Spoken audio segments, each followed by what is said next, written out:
Đang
dùng cái nâu rốn na phát trên lòng đai vạch trên in cần đốt na nắng lê cây cần tem chim thiam lâu khi na tung lung na lòng ter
nông cân tuần bia dần kinh xin cân bia tiêm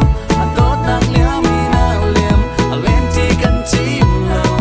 đủ nông cân tuần bia dần kinh xin cân bia tiêm tốt nặng liễu mi nào liềm lên chỉ cần chim lâu khi lâu nu nào